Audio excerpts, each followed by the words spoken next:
Versão brasileira, Herbert Richards.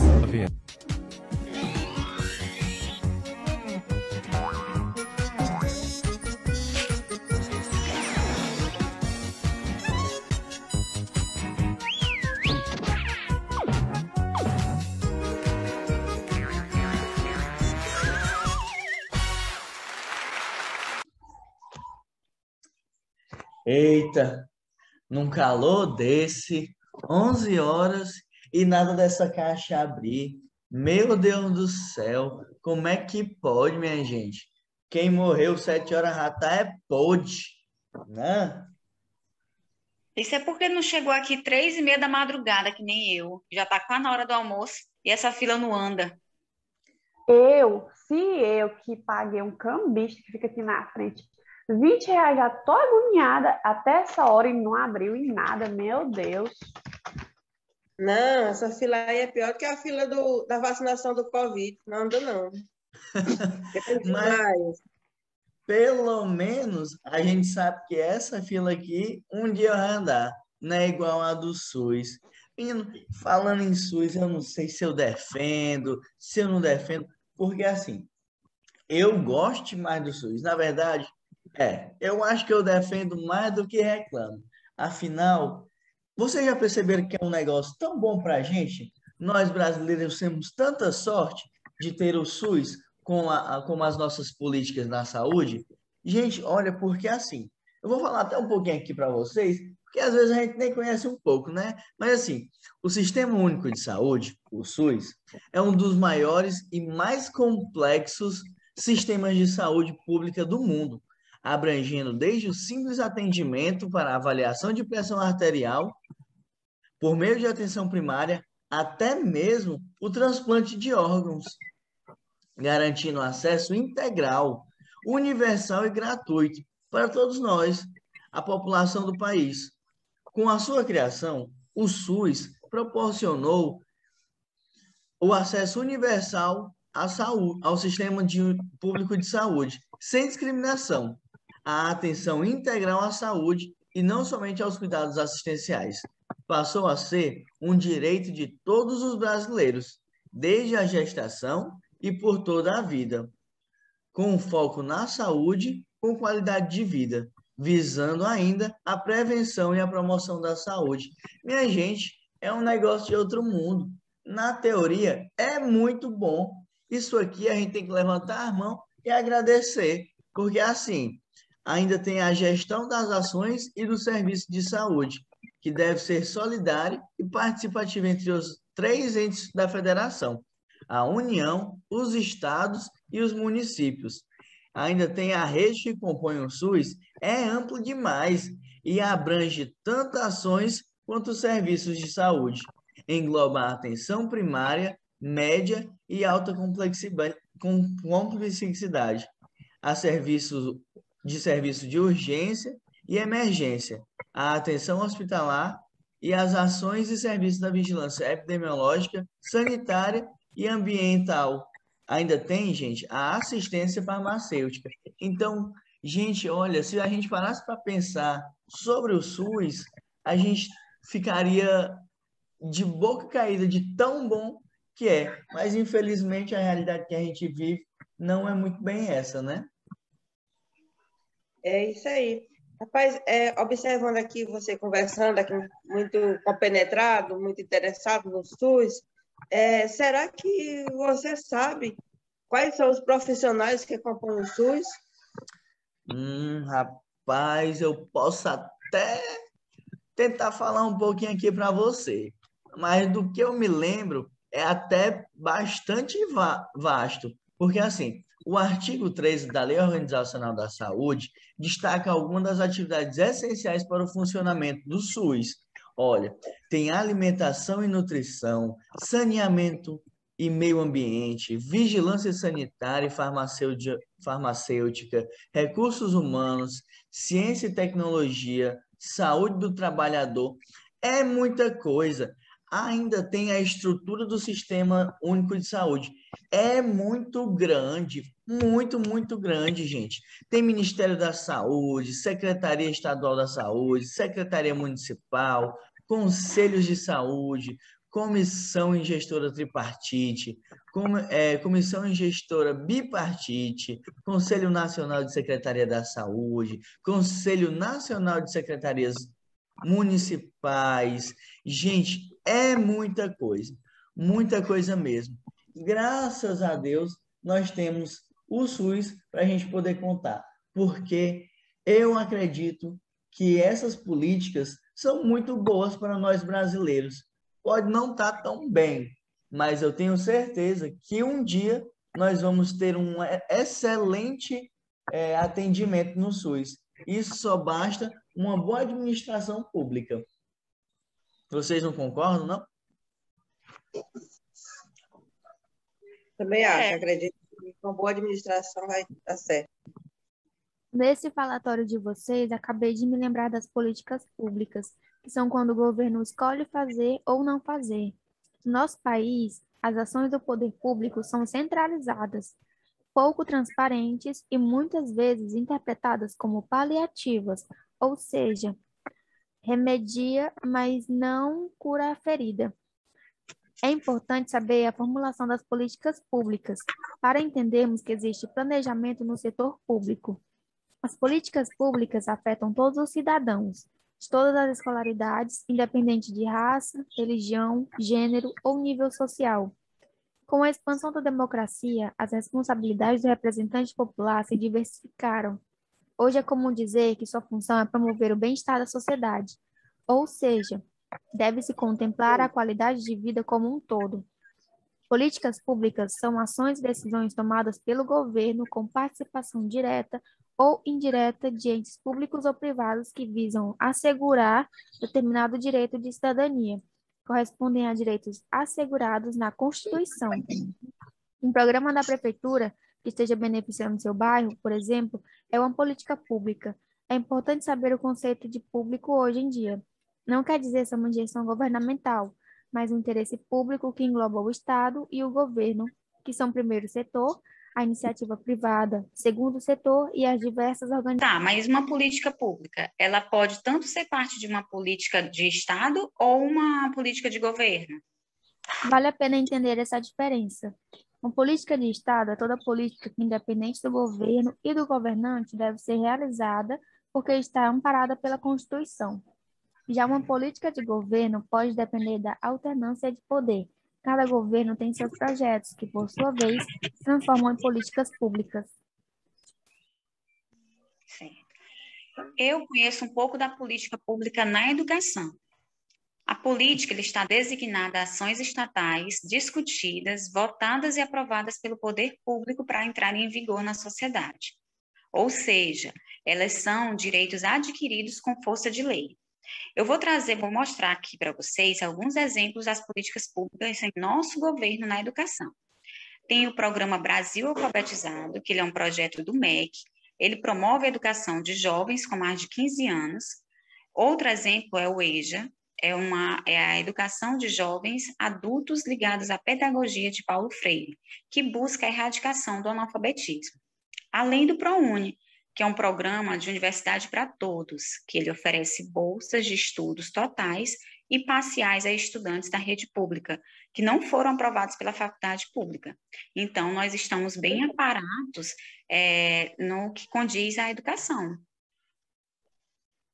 E vem cá, e como essas políticas públicas elas influenciam na educação? Olha, pela permanência na educação, como a permanência da educação é direito de todos e reconhecido na Constituição, na nossa Constituição, são essas políticas públicas que devem garantir a aplicação dessa lei, que irá influenciar e vai contribuir para o ensino da população, principalmente mais carente, por meio dessas medidas facilitadoras. Entendi. Vem cá, e a economia?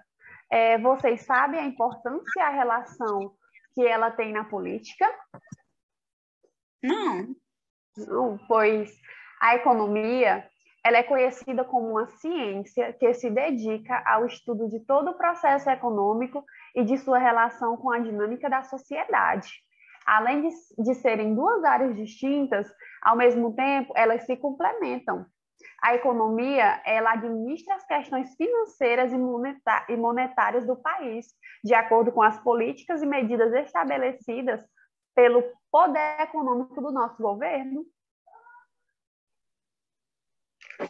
Então, nesse caso, podemos dizer que essa relação é direta? Sim, sim. A política e a economia, elas andam juntas. Sem a política, jamais seria possível criar planos econômicos e soluções viáveis para administrar o capital, seja ele individual ou coletivo. Na economia, ela se mostra muito forte também na movimentação da Bolsa de Valores. Também foi a economia política que começou a construir os fundamentos para avaliar problemas como a questão do preço de mercadorias, desde uma joia a um alimento, até o navio ou avião. E também o tipo de trabalho que nele é empregado. E também foi essa ciência que deu instrumentos iniciais para o cálculo político e para o cálculo econômico, e que hoje nós conhecemos como política econômica. E aí vemos a importância e a relação que essas duas têm. Perfeitamente. A política em si, ela tem um objetivo, que quando ela é bem produzida, ela traz os benefícios para todos os cidadãos, né? E para conseguir compreender esses benefícios atribuídos para a sociedade e as responsabilidades do Estado e com a população, é preciso também entender e analisar as políticas públicas do país, muitas vezes confundidas ou até mesmo ignoradas. Elas são essenciais para o desenvolvimento humano, formação da cidadania, promoção de igualdade. O contexto político, atualmente, ameaça constantemente as políticas públicas, uma vez em que elas são direcionadas ao bem-estar do conjunto da sociedade, e não é isso que acontece. Esta ameaça vem do modelo de desenvolvimento, que atualmente é hegemônico, e que aponta os interesses para apenas uma parcela da população, e que tem o poder econômico e político em mãos. A realidade histórica e institucional desfavorece as políticas públicas. Por isso existe dificuldade em colocar em prática os pilares da Constituição de 1988, em que foi referência na seção da política pública democrática, universal e de inclusão. Quando se fala que a política pública está deixando de existir, explica-se que a política está favorecendo um grupo de pessoas que usam de benefício próprio. Refiro-me aos políticos atuais. Políticos usam, que é um pequeno grupo de pessoas que usam em benefício próprio. Enfim, utilizam-se da política para usufruir em seu benefício. Quando se fala, caros colegas, em políticas, poderia ser muito amplo, assim como o nosso amigo aqui relatou, uma política pública que é o SUS, né? Uma política pública dessa, nós não mais vemos ser criada, né, e planejada por os nossos políticos, porque eles deixaram de se interessar por o bem-estar da população, por o desenvolvimento do cidadão, né? Eles criam políticas públicas que são direcionadas à compra de votos ou à compra de benefícios próprios. Vejam só, estamos aí com uma política, a eleição nas nossas portas, onde vai ser escolhidos deputados estaduais, governadores, presidentes e deputados federais. Nesse período, eles vêm com muitas propostas de políticas públicas onde possam beneficiar a população. Mas depois que eleitos e colocados em suas cadeiras, essas políticas públicas elas desaparecem, porque eles vão pensar no gabinete deles, em quantos funcionários eu vou ter, em o que eu vou beneficiar alguém. Eles não estão pensando em uma política pública, por exemplo, que possa beneficiar os nossos idosos, né? Porque é uma massa que cresce no nosso país, cresce com apenas o benefício do aposento, que é uma pena que é direito adquirido, né? Eles não pensam numa política pública de inclusão no meio social esses cidadãos que são os idosos, que muito sofrem. Nós observamos que tem muitos idosos que chegam até desaparecer sem atendimento ao SUS, uma organização por um salário muito pequeno, falta de muita coisa. Então, falta os nossos políticos criarem essas políticas públicas, né? Não só aí, mas ambas áreas da formação do Estado. Várias áreas, não só dos idosos, mas também adolescentes, crianças. Parabenizo aqui a colega que defendeu as políticas públicas voltadas para a educação, né? Graças a uma boa parcela de participação dos políticos, foi criada essas políticas públicas, que é o EJA, o Brasil Alfabetizado, que é uma formação educacional de 15 para cima, para pessoas que não conseguiram estar na escola no tempo adequado. Não é isso, colega? E é muito importante, mas isso só vai desenvolver mais ainda quando nossos políticos, nossos responsáveis, tiverem realmente interesse em desenvolver políticas públicas direcionadas à nação, aos cidadãos. Muito bem, colega, mas aí eu te pergunto, e essas políticas públicas, quais são os objetivos dela para a melhoria dos cidadãos? Bom, as políticas públicas, elas são utilizadas para o desenvolvimento, como já citei, desenvolvimento do cidadão, né? Desenvolvimento, onde ela vai equiparar a população, também vai fazer com que a população tenha os seus direitos assegurados, né? No caso do SUS, no caso da educação, porque o SUS também, como ele falou, é uma política pública muito bem elaborada, que até hoje somos beneficiados por isso, parabenizo o SUS, que já acompanhei de perto tratamento de câncer, por exemplo. Ele é muito bem esquematizado desde a primeira consulta até a alta do paciente, né? É muito bem elaborado, muito bem articulado.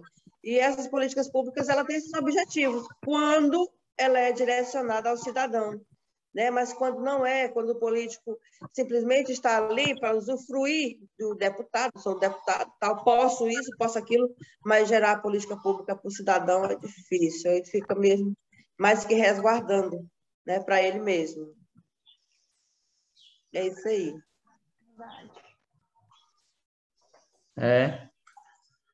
Muito bem.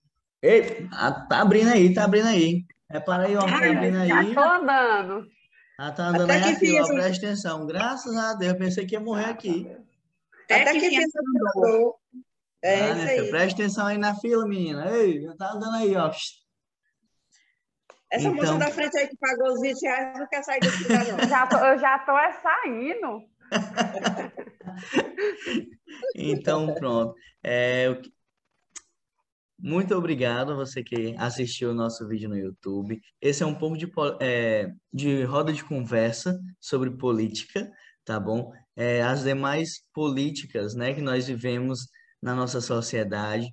O nosso APG falou um pouquinho sobre tudo que esperamos ter atingido, né? E nós somos constituídos aqui, nesse momento, pela minha pessoa, que é o Herbert, lá a moça que pagou o cambista. Cadê? Você pronuncia, minha filha, seu nome? Depois nós temos a Maria, também aqui do meu lado. Desde 3 da manhã na fila. E Railane. A Valdene e a Railane. A gente ficou aqui desde 2 da manhã que a gente está aqui nessa fila para poder fazer esse trabalho, mas deu tudo certo. Nós esperamos que vocês tenham gostado da nossa roda. A nossa fila de conversa. Então, muito obrigado. Deixa o like e compartilha. Obrigado. Ô, minha filha, anda aí na fila para a gente poder ir embora. The world don't move to the beat of just one drum. What might be right